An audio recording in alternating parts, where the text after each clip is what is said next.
President Trump showing support for his embattled EPA administrator, Scott Pruitt, even though his chief of staff, John Kelly, has reportedly attempted to oust him. Publicly, the administration insisting Pruitt has done a good job, despite mounting questions about his travel expenses, his security detail, and his connection to a top energy lobbyist. ABC's Kenneth Moten is also in Washington. Kenneth, good morning. Good morning, Dan and Paula. We have new details about Scott Pruitt's Oval Office meeting Friday with President Trump. The AP reporting the head of the EPA was reportedly making the case for why he shouldn't be fired. Ethics watchdogs may be paying close attention to Pruitt, but it appears for now he's got the backing of the man in charge. Overnight, new reports of embattled EPA Administrator Scott Pruitt's unprecedented spending. The Associated Press reporting that an EPA official who spoke anonymously for fear of retaliation says Pruitt's security costs, travel expenses plus pay totaled nearly $3 million. This news coming just hours after Pruitt met with President Trump in the Oval Office. The president thinks that he's done a good job on the purpose of carrying out the goals of the EPA. But the White House refuses to say if Pruitt is on the chopping block. Trump tweeting his support for the EPA chief, whom he said is totally under siege. Despite the president's tweet, ABC News has confirmed that his own chief of staff, John Kelly, believes Pruitt should go.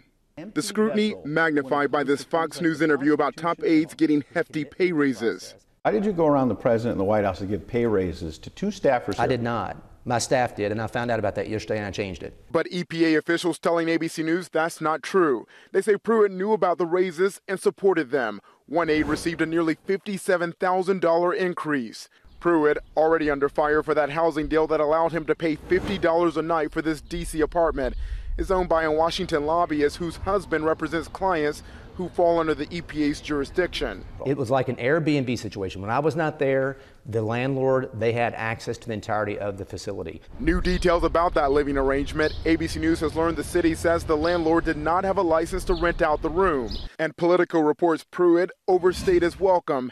Landlords were so frustrated with their lingering tenant that they eventually pushed him out and changed their locks. That living arrangement is under scrutiny by the EPA's Inspector General and members of Congress. The EPA, which is already looking into Pruitt's travel, says security costs were high because Pruitt, the man responsible for rolling back a number of federal regulations, received unprecedented threats. Dan and Paula.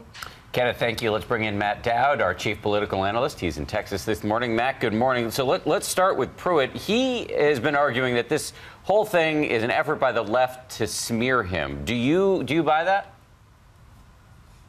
Well, the left is opposed to him in all of this because of what he's done on environmental regulations and rolling them back. But in this case, he's actually started the political fire himself. As the lead-in said, he's got a problem on whether or not this room was rented at any sort of rate, market rate that was justified, to who actually gave his staff the salary increases, and three, all of the stuff related to his travel, expensive travel, and everything surrounding it. So if this is a smear, it was actually started by the EPA administrator himself. And as we know, in The Wizard of Oz, witch hunts sometimes find witches.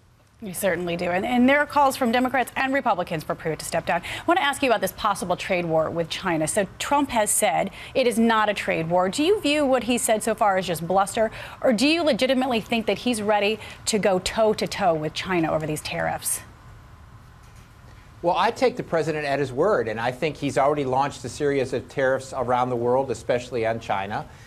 He's done this. He's now said he's going to do it some more. China's responded to this. The problem the president has in this is not only is it affecting the economy and the stock market, as we've seen over the last 10 days, but it's a political problem for the president. This is a problem the head of China doesn't have. The head of China doesn't have midterms he has to worry about.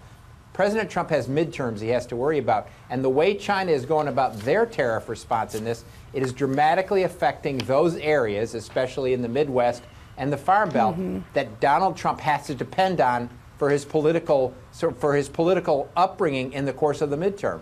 It's tricky business. Matt Dowd, we always appreciate your analysis on a Saturday morning. Thank you very much. Matt. Hi, everyone. George Stephanopoulos here. Thanks for checking out the ABC News YouTube channel. If you'd like to get more videos, show highlights, and watch live event coverage, click on the right over here to subscribe to our channel. And don't forget to download the ABC News app for breaking news alerts. Thanks for watching.